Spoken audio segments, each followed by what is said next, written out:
tariffs on Canada and Mexico, 25%. That's coming on Saturday? That's coming on the 1st, okay. Saturday. But no oil tariffs. No, I don't. Well, I didn't say that. You said that. No. Well, I don't want to misinterpret. No, we may or may not. We're going to make that determination probably tonight on oil. Okay. Yeah, because they send us oil. We'll see. It depends on what the price is. If the oil is properly priced, if they treat us properly, which they don't. Look, Mexico and Canada have never been good to us on trade. They've treated us very unfairly on trade. And we will be able to make that up very quickly because we don't need the products that they have. We have all the oil you need. We have all the trees you need, meaning the lumber. We have more than almost anybody in those two categories. In oil, we have more than anybody, and we don't need anybody's trees. We have to free up some of the tree areas that we have. We have great lumber in this country. We have to free them up environmentally, which I can do very quickly.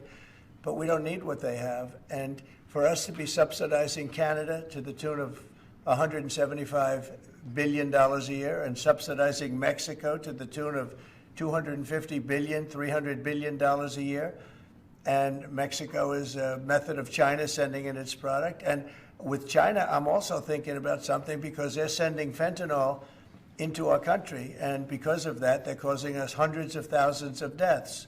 So China is going to end up paying a tariff also for that, and we're in the process of doing that. We'll make that determination what it's going to be, but China has to stop sending fentanyl into our country and killing our people.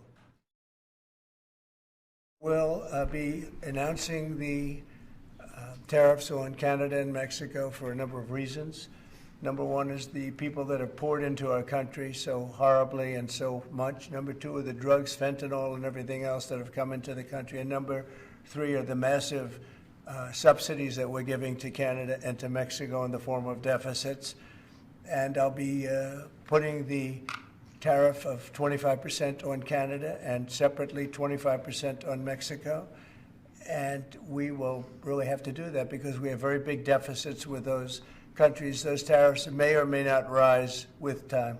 Will oil be part of that, though? Because we get oil from Canada. Oil is going to have nothing to do with it as far as I'm concerned. Oil has nothing to do with it. Mr. President, you said regarding Guantanamo Bay, you want 30,000 new beds there. Is there a possibility that will increase, or is 30,000? It could increase, yes. What would be the maximum? It depends, but countries that won't take back their criminals that they sent into us, you know, they sent them to us. They put them into the caravans, and they came in. As sure as you're standing there, they were sent by those countries. Then they're going to be met very harshly with sanctions, etc. And when are you hoping to have Guantanamo Bay, this new facility, up and running? It'll be up pretty quickly. How much do you think it's going to cost? Not very much. A lot of the structure is already there, as you know. You said that you envision sending the 80-something thousand IRS agents hired under Biden to the border.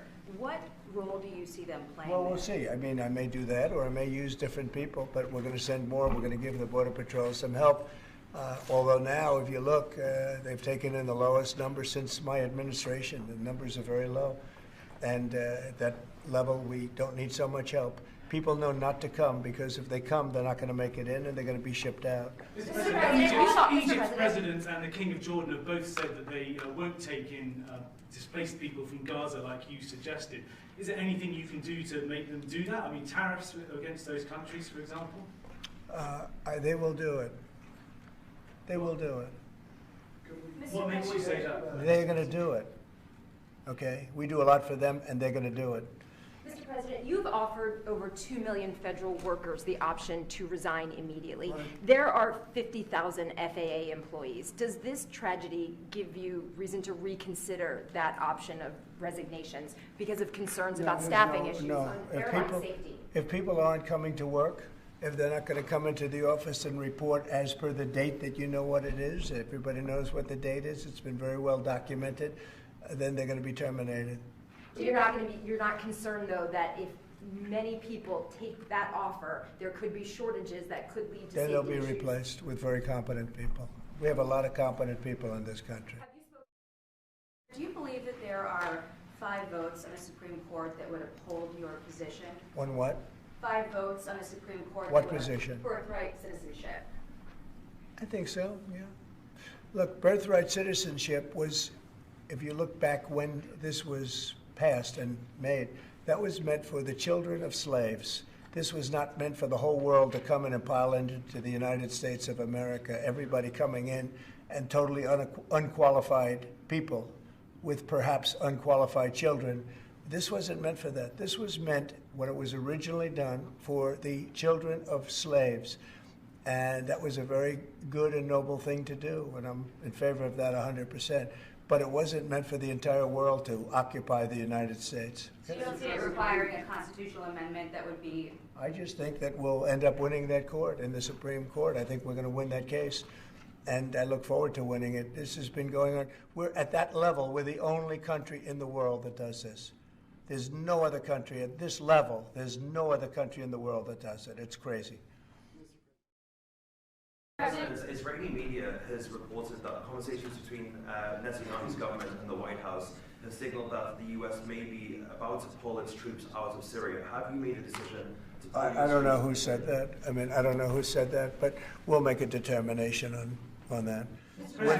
We're not involved in Syria. Syria is its own mess. They got enough messes over there. They don't need us involved in everyone. You said earlier today that you had not spoken to Putin about this. When was the last time that you spoke with him, and has President Xi responded to your ask to help put pressure to end the war in Ukraine? I won't comment on either of them, but we're doing very well with regard to both. There are some reports that Xi might ask of you, in order to give that help, pressure to disavow potential Taiwan independence. Is that something that you would ever do? We never discussed it.